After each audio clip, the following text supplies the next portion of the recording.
Hey, what's up guys? Welcome to Flatirons. This week we kick off a new series called True Colors. We're going to tear through Psalm 139. Also, coming up on April 1st, we have Easter. And if we're honest, we all have one friend, or at least one friend, that we want to invite to church. So don't be afraid to lean in and ask that person to come join us here on April 1st. Also, while you're aimlessly scrolling through your phone this week, be sure to follow us on all of our social media. Thanks for being here, guys. We're so glad that you're at Flatirons.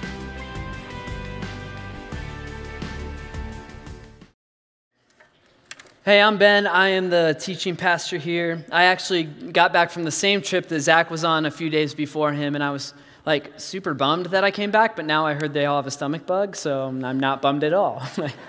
I've been eating Chipotle and just feeling great. So, hey, so I want to jump right into this new series, True Colors. I'm excited about it. I also feel heavy about it because we're going to talk about some difficult stuff, and so I just don't want to put it off. I want to jump right in.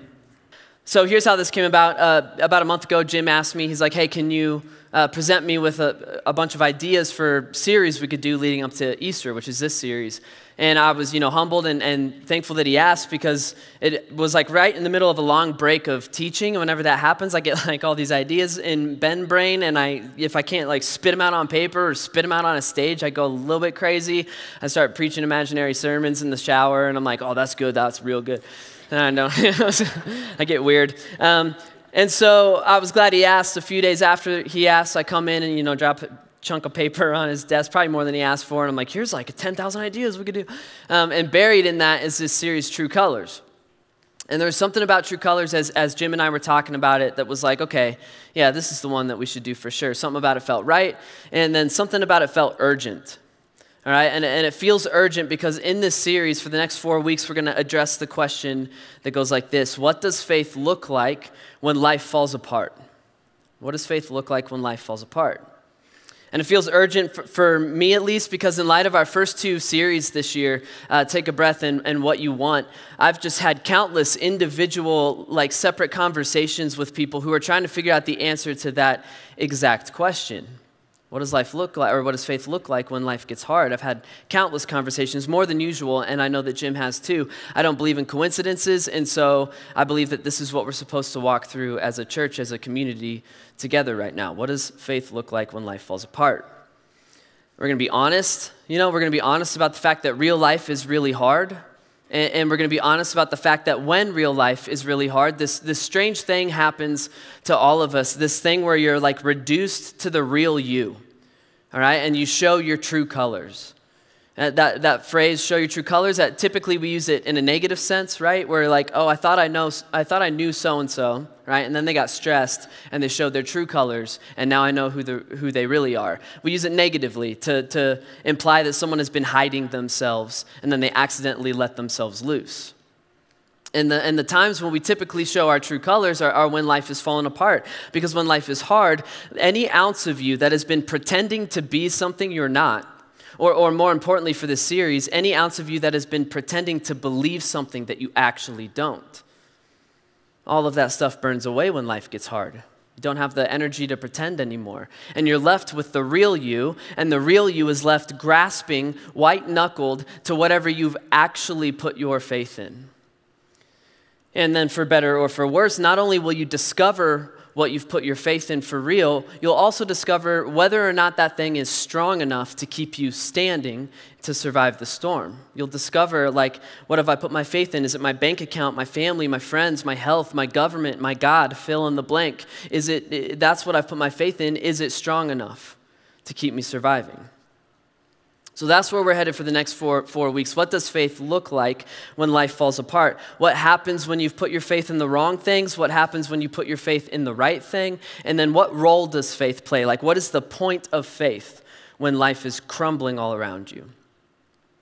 And to do that, to teach that for the next 4 weeks, we'll be in Psalm 139. Like, that is the main scripture we're going to teach out of every single week, because that psalm, it addresses every single question I just asked. It's a powerful psalm. And then since today is the opening of this series, the introduction, what I'm going to do today is I'm simply going to walk verse by verse through Psalm 139. And I'm going to make sure that we're all familiar with it. And then most importantly today, I want to make sure that we all understand the correct context for this psalm so that we're all on the same page for the next few weeks. So that's what we're going to do today. So Psalm 139, that's written by David, King David. That's David and Goliath David. Like, even if you've never stepped foot in a church in your life, you've probably heard a version, at least, of the David and Goliath story. If you've read more about his life, you know he's a complicated man.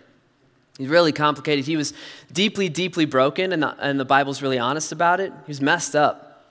But at the same time, he's the only individual in the Bible who's described as a man after God's own heart.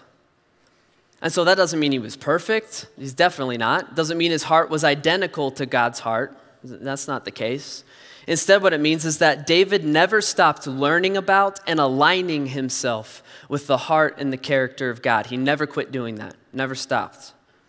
And because of that, after a lifetime of doing that, aligning himself with God, David knew God on a whole other level. He knew God more intimately and more deeply than a lot of us do, at least than I do.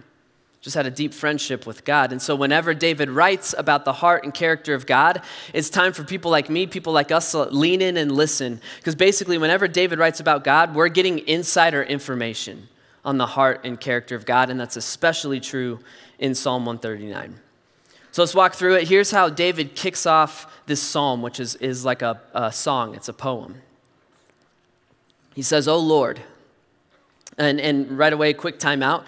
The rest of this psalm, every single word of it is addressed to God. It's a prayer, basically. And so David says, "O Lord, you've searched me and you know me. And you know when I sit and when I rise, and you perceive my thoughts from afar.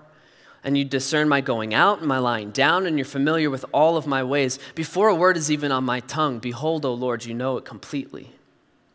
And you hem me in, you protect me, you surround me behind and before, and you've laid your hand upon me, you're here with me. And such knowledge is too wonderful for me, it's too lofty for me to attain."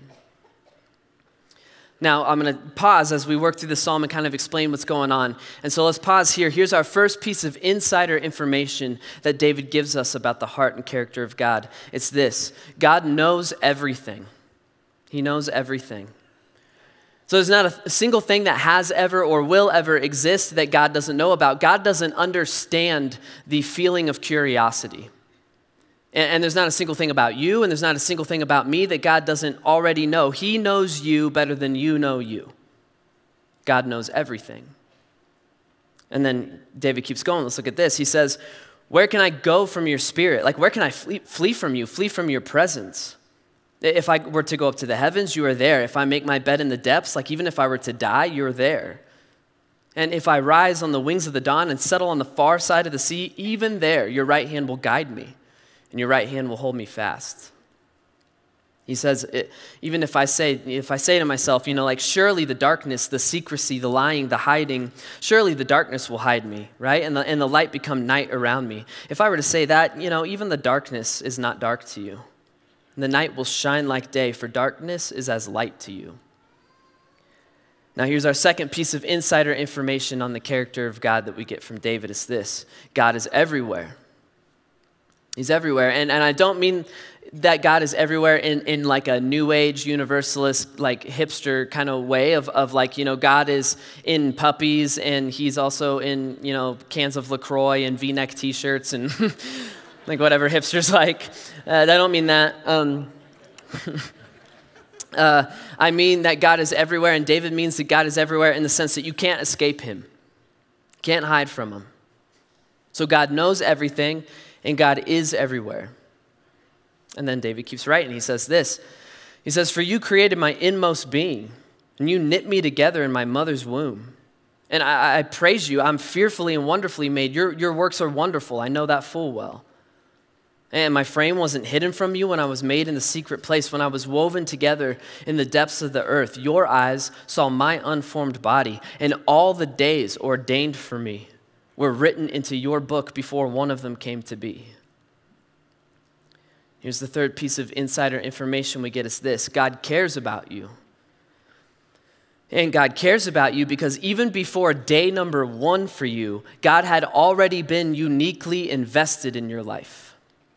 And David says that God created every single one of us, like individually. We were knit together in the womb. And David says that he crafted you, like specifically you, like to have the sense of humor you have, you know? Like to like the food you like, to look the way you do. And he created you specifically with the painstaking devotion and obsession and passion of an artist. He's the ultimate artist. And so God cares about you because God created you. And so in those first 16 verses, we learn a few things about God from David. We learn that God knows everything and God is everywhere and God cares about you. And let's take a time out real quick because we're already learning something. It already teaches us something, which is this. So there's a lot of people who, when you came into Flatirons for the very first time, or maybe another church years ago, maybe you're here for the first time today and you're thinking this. But you walked in the doors for the very first time and you were convinced, quote, that the roof would collapse in on you. I've heard that a million times. This concept that I'm so broken and I'm so messed up that if I walk into this building, God himself is going to be like, oh, I can't have you here, and smite the building, you know? I've heard that so many times, the roof will collapse in on me. And what we've learned already in the first 16 verses of this psalm, David has taught us why the roof did not collapse and why the roof will never collapse.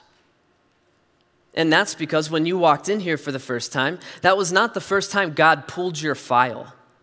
All right, you didn't walk into the auditorium for the first time and God went, oh, who is it? Okay, this is Ben Foot. What do we have on Ben Foot? What's his deal? That's not happening because God knows everything.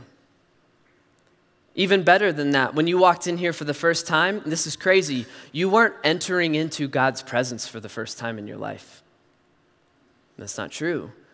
Like whether you knew it or not, whether you know it not or now, God has stuck with you through thick and thin since day one.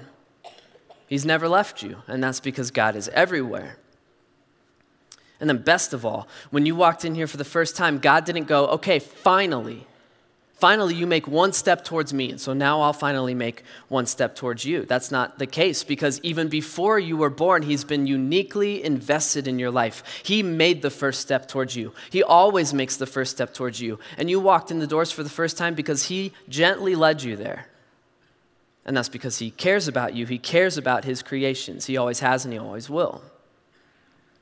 If I were to sum up what all of the first 16 verses of Psalm 139 means, like in a practical sense, it means this. So like on the one hand, in a really solemn way, it means that like everything hard in your life, like when you were hurt as a kid, or the loss that you're dealing with right now, it means that God knows that, and he was there for it, and he's been mourning with you alongside you all this time. On the other side, in a potentially like terrifying way, it means that the thing that eats you alive, that you feel so, shameful over, the thing that you screwed up and you've kept it a secret from everyone, and the few people you've told they left you, whatever that moment was in your life, it means that God knows about it and he was there for it. But even still, he chose to stay with you to this day, and he chose to continue caring about you. That's overwhelming. If I were to sum up the first 16 verses in Ben terms, which can sometimes be terrifying, it would be this. You are a real piece of art that God cares about, even when you're a real piece of work.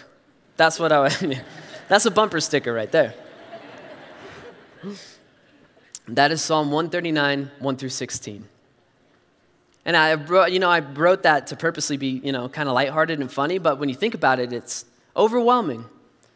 You are a crafted piece of art that God cares about, even when you're a piece of work. He's overlooked it. It's insane. It should make your knees feel weak. You should feel frozen in awe and wonder of that truth. At least that's how David felt, because he reflects on all that truth in the first 16 verses, and then in the next 2 verses, he just hits pause and stands in worship of God's power and goodness. He writes this. He says, how precious to me are your thoughts, O God. How vast is the sum of them. Were I to count them, they would outnumber the grains of sand. And when I awake, I'm still with you. He still hasn't given up on them. David hits pause and just has to stand and take a breath and worship God. All right, but then David does something strange. All right, he switches gears, and it feels drastic, like he just completely changes tone. And I'll be honest with you, the next 4 verses of Psalm 139 are difficult, and they're rough. They're violent. In fact, I grew up in church and then took a long break and then came back. But still, in all my life, I don't think I have ever once heard these 4 verses read out loud from a church stage. But at the same time, I got no interest. Jim and I got no interest in skipping over the stuff that's difficult. That's not real life. Got no interest in taking scissors to my Bible and cutting out the stuff that makes me initially uncomfortable. It's God's word, not ours. I don't have the authority to do it. And so we're going to wrestle with these verses anyway. And actually, we're going to park here for most of today, because I'm a glutton for punishment. But not really. We're going to park here because of this. Even though these verses are difficult, they are the most important verses in Psalm 139 for understanding where David's coming from. And even though it's difficult, the next section will bring this psalm down into the very real mess and confusion of our very real lives. And so we're going to wrestle through these verses because I have a responsibility to as a teacher, but we're going to park here for the rest of the day because it's worth it, I promise. So here we go. Let's get through verses 19 through 22, and then I'll explain them. David writes this. He says, if only. Those first two words are important. Remember them. If only you would slay the wicked, O God. And away from me, you bloodthirsty men. And they speak of you with evil intent. And your adversaries misuse your name. And don't I hate those who hate you? Lord, I abhor those who rise up against you. I got nothing but hatred for them. I count them my enemies. Now take a breath and let me explain what just happened, because those verses are violent. And they seem sinful. And they're angry. But they're important, and we'll miss it if we're not careful. So in those four verses, as violent as they are, we discover the entire reason that David is writing this psalm in the first place. I'll explain. So David was a king, all right? And specifically, he was a warrior king. And so he led Israel's army into battle countless times. He camped and he marched and he fought alongside those soldiers, those men that he loved, to protect Israel from her enemies. And in these verses, we discover that David wrote Psalm 139 from the battlefield. In fact, he wrote it in the midst of a battle that he was losing. And it's so important for us to understand that context for this psalm. David didn't write Psalm 139 while picnicking in a field of daisies. David wrote Psalm 139 from the trenches of a battle that he's losing. Have to picture that. We have to imagine something like this. And David had a lot of evenings like this. But here's our context. It would have been something like this. So maybe earlier that day, Israel's army, David's army, and the enemy clashed on the front lines, and it didn't go well. And David lost a bunch of men that he loves. And now it's evening, and the two armies have retired to their camps, and Israel's army is tending to the wounded, and they're resting, and they're eating, and they're preparing for just one more brutal battle tomorrow. But David, on the other hand, as their king, as their leader, he can't eat tonight, sick to his stomach. Right? His dinner is going cold on the plate, untouched. He's too busy accounting for all of the dead. And in fact, he probably just got done writing all the names of the dead on a list, handed it to the messenger who's running back home to share the names of the dead with parents and wives and children. And as David watches that messenger disappear into the darkness, David starts to disappear into his darkness. And he starts wrestling through all the stuff that we wrestle with when we encounter loss and defeat. The despair starts to set in. Because at this point in David's life, it's impossible now for him to keep count of the number of men who have died under his leadership. He feels forgotten. He feels abandoned by God. And so fear sets in. Because who knows, today might have been like the battle that was the beginning of the end. It could have been the battle that eventually loses the war. So David's thinking to himself, is this seriously what I'm going to go down in the history books for? Is this what I'm going to be remembered for the rest of my life? I'm just the king who could not protect Israel from another long era of captivity and slavery. And shame always follows that kind of fear. And so David spirals and he starts thinking to himself, well, of course that's what I'm going to be known for. I'm a failure. Today's proof. I'm a terrible leader. And then just like us, whenever shame builds, anger builds right with it to protect us. And so David's chest is on fire and his temples are pounding and he's thinking to himself, God, if only you would have slayed the wicked this morning. Or in other words, God, if only you would have done today differently for my life. How many times have we said that? That's our context. In a situation something like that, while David is walking the perimeter of his camp alone under the stars on a cool evening that is silent except for the sound of shovels, of brothers digging graves for brothers, as he's suffocated in despair, fear, shame, and anger, in a situation something like that, David writes Psalm 139. All those beautiful words about God knowing everything and being everywhere, caring about us. They were not written in the midst of victory or happiness. They were written in the midst of defeat. Because here's what's happening in Psalm 139. It's something that we've all been through. This thing is happening where David's faith, like what he believes to be true, specifically about God, David's faith is encountering the reality of the battlefield.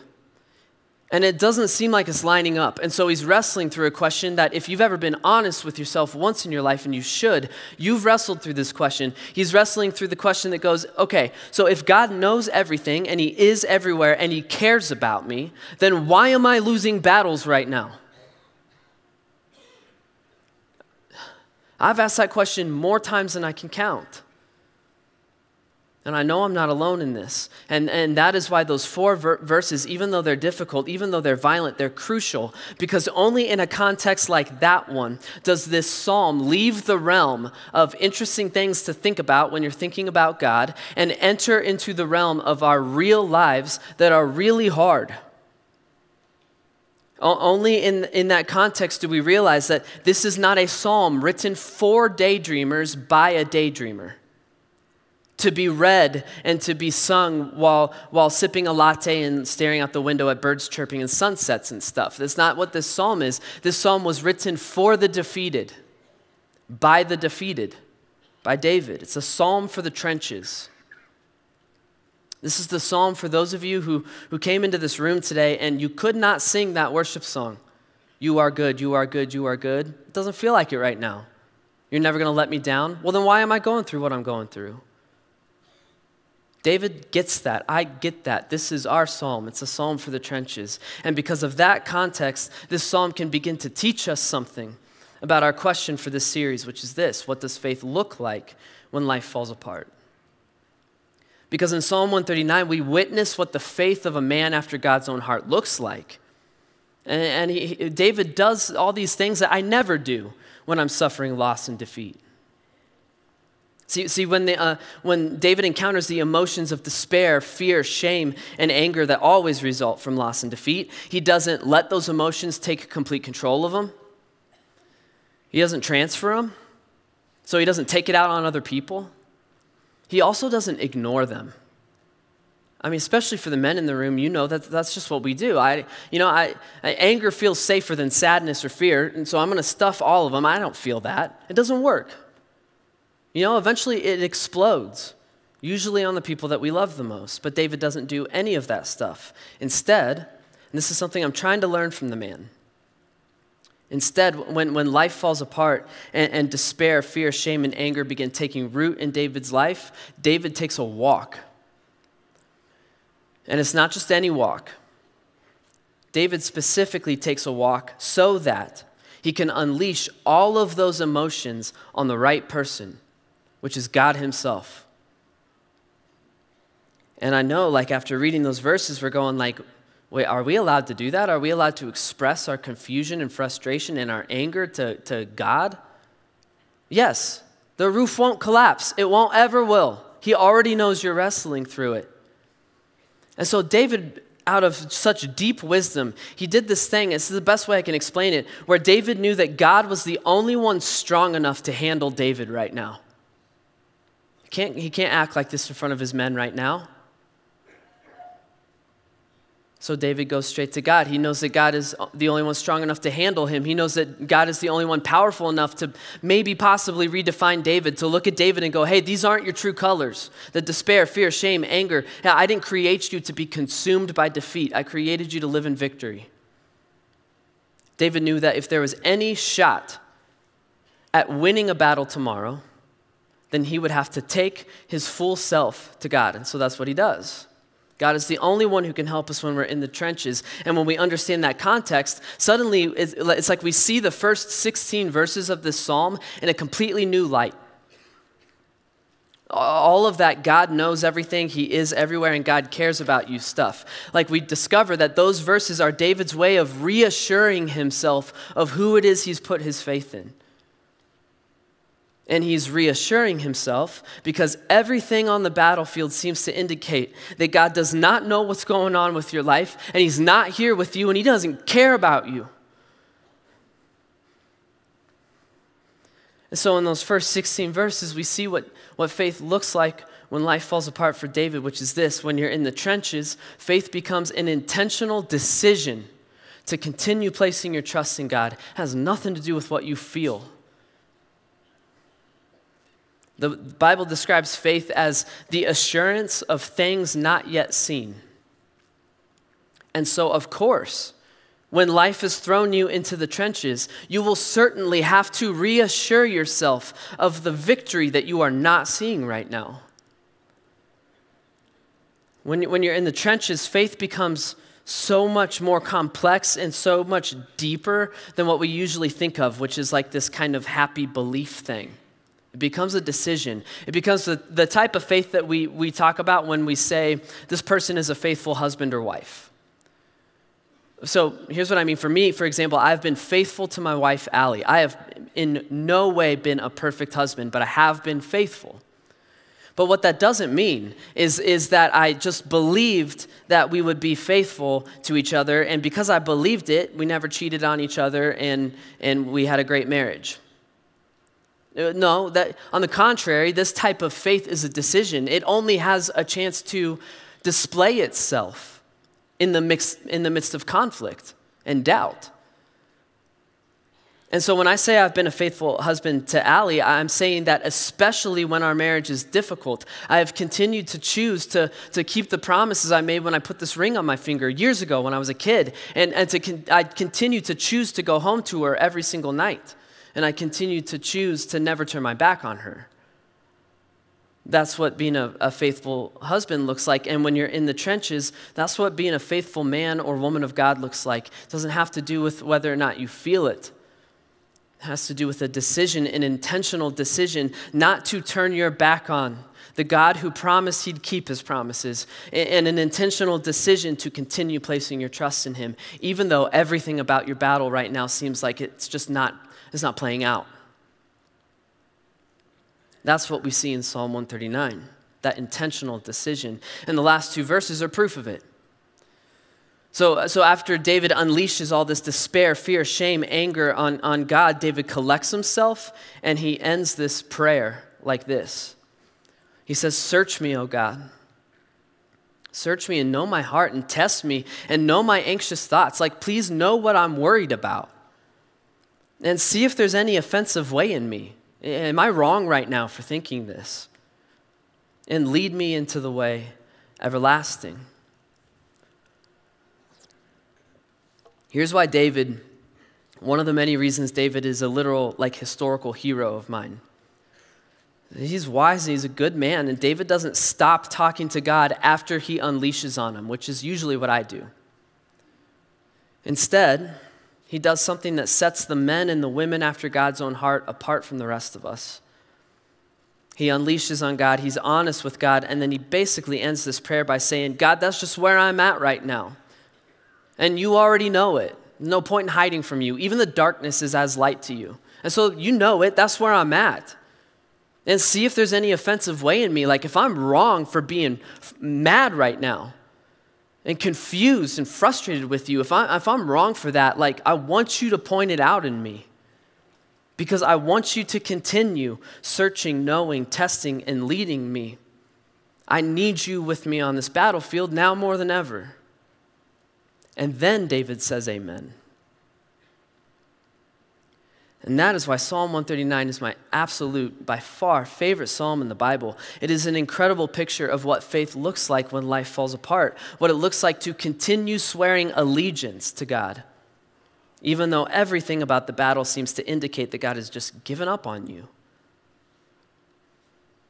I don't know about you, but for me at least, when I suffer loss and I suffer despair, I raise the white flag of surrender quickly.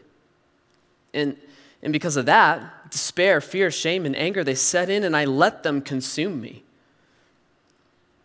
And I know I can't be alone in this. I know we're consumed with anger.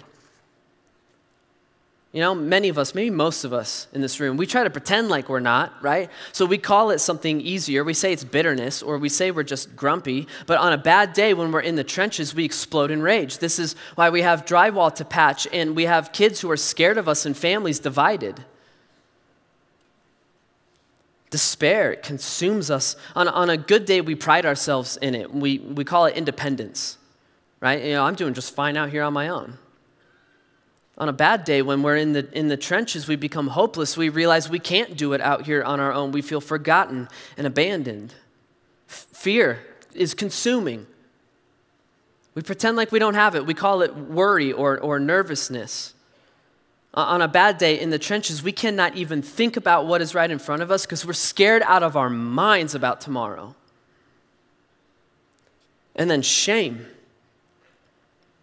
That consumes us more than anything.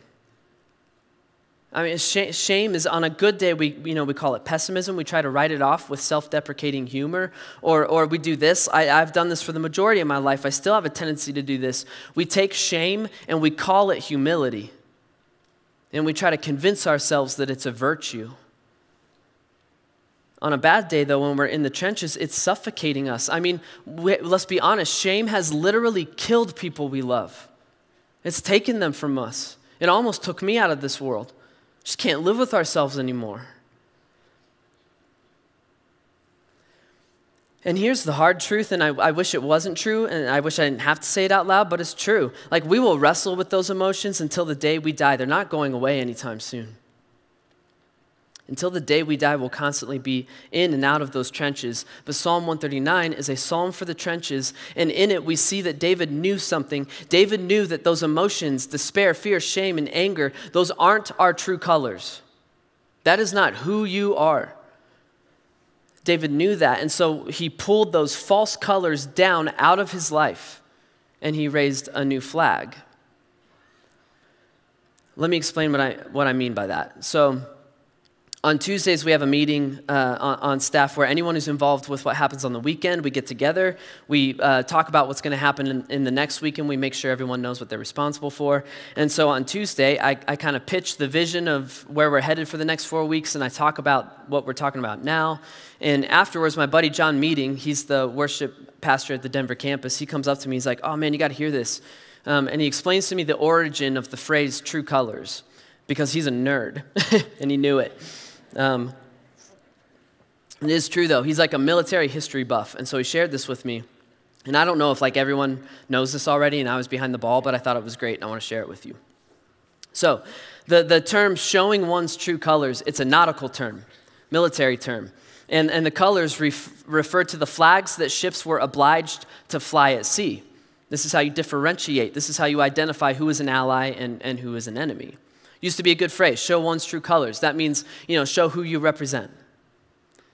It's become typically a negative phrase because pirates, and not, the Johnny Depp ones, but the real ones, pirates would fly false colors. So they'd put up a friendly flag and use that to get within range of another ship. And then when they were within range, they would show their true colors. They would fly their flag, the Jolly Roger or whatever, and then once their flag was raised, then they would attack. And the way my brain works, this is how my head works, I'm like, well, why would the pirates even take the time in the first place to show their true colors? Why would they raise their flag? Isn't that just wasting time? And the answer is this, it's because a flag is a very powerful thing. And so before they even enter into battle, they want to raise that flag to show everyone what they represent. They want the whole world to know. And this is kind of where the historical origin of the phrase true color, showing your true colors, it kind of makes it hard to relate to. So let's think about the American flag, for example. It represents something. It represents so much more than a chunk of land that we're standing on. It represents an ideal. right? It represents freedom. It represents liberty and justice for all. And whether or not you believe that we as a country are living up to that ideal right now, I don't care right now. It's not what I'm talking about. Don't get distracted. Just keep tracking with me. I'm talking about the power of a flag, of a symbol, the power of true colors. The American flag is more than a piece of cloth. Right? That flag represents something that many of us have and would fight for. And it represents something many of us have and would die for. And that's why for centuries now, when the American people enter into conflict, enter into battle, we've come showing our true colors, flying that flag. Because in the most ideal and romantic sense of the idea, it's our way of saying we aren't fighting for a chunk of land. We are fighting for that ideal. We are fighting for that freedom. It's powerful. That simple design carries within it so much history and emotion and response. A flag, the true colors, a flag is powerful when you think about it. You know, what does that have to do with what we're talking about today? And it's this. So in Psalm 139, we see that when those false colors, those deceptive flags of despair, fear, shame, and anger, these things claiming to be allies in David's life, trying to get within range of his life. When those false colors begin rising up in David's heart, David immediately and intentionally flies his true colors. David intentionally chooses to remember who it is he's serving and intentionally chooses to worship the one he's serving. So from the trenches, in the midst of defeat, David shows his true colors. It's all he has right now. And that's where I want to land today. So, starting next week, we'll walk through specifically how to deal with those false colors, those false flags of despair, fear, shame, and anger. We'll, teach out of Psalm 139 to show how David handled it. We'll do all that practical stuff starting next week. For now, for this week, here's what I think we should do. We should show our true colors. And here's what I mean by that, because that's abstract. What I mean is we have to remember who it is that we're worshiping. Like, especially when we're in the trenches, especially when it's easiest to forget. And if you've walked in here for the first time and you don't believe any of this stuff yet, you should at least hear who it is that I worship. We can't forget, we got to remember, this is all over the Bible. God constantly tells his people, especially in the middle of chaos, he says, no, stop, wait, remember who I am. Or remember, I've never dropped a single promise. Remember what I've done in your life. And choose to remember that so that you can place hope and trust that I will continue to keep my promises with you. Don't forget.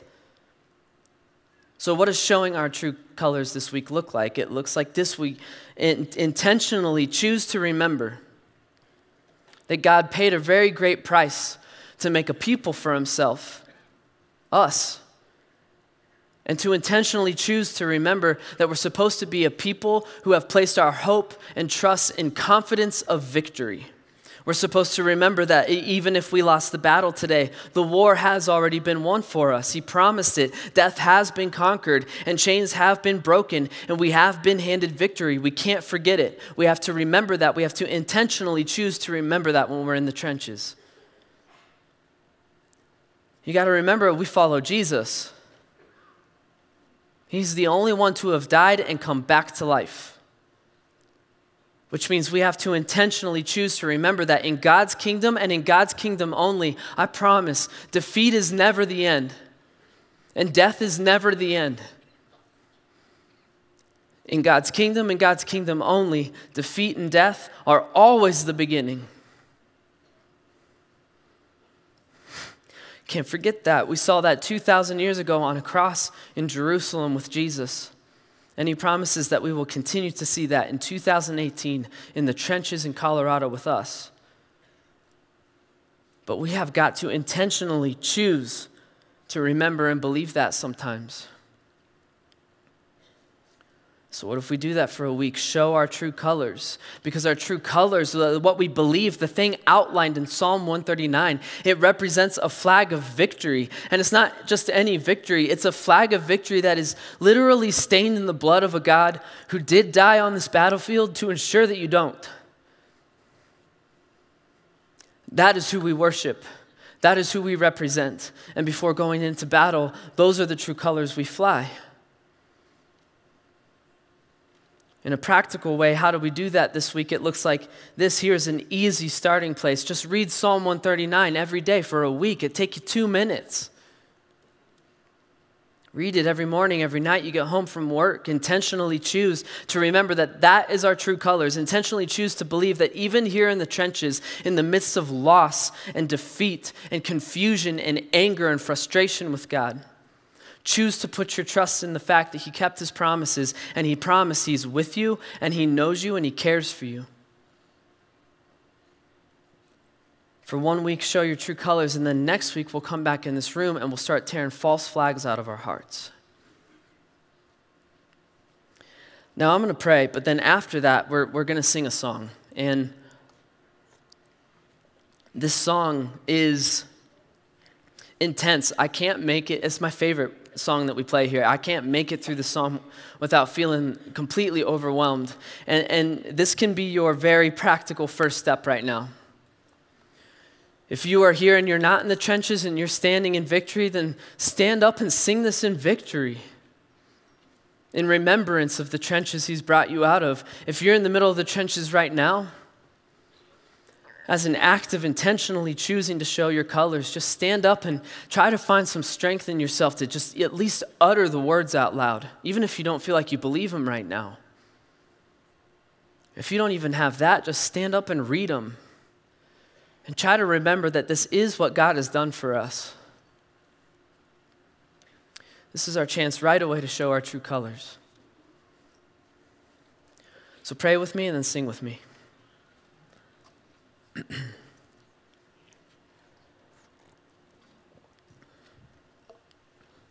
God, it's just difficult to worship you and to place our trust and hope in you when we're confused by you and frustrated with you and angry with you.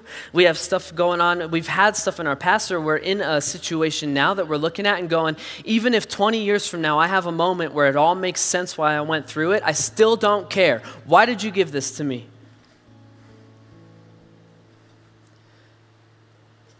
God, you're a God of grace and forgiveness, and you already know that we're walking through this. You've walked through it with us, and so you graciously allow us to express that frustration and express that confusion. I thank you for that. At the same time, God, I pray that what you'll give us, even if it's just for the next 4 minutes during this song, please, God, give us this extra bit of strength and this extra bit of hope and trust that we can't muster up on our own.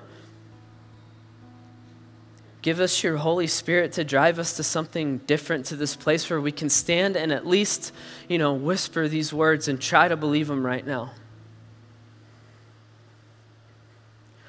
God, right now in the next 4 minutes and then over the course of the next 7 days and the next 4 weeks and for the rest of our lives, God, I pray that you make us the kind of people who model you, who make us the kind of people who know that death isn't the end and defeat isn't the end and it's always the beginning.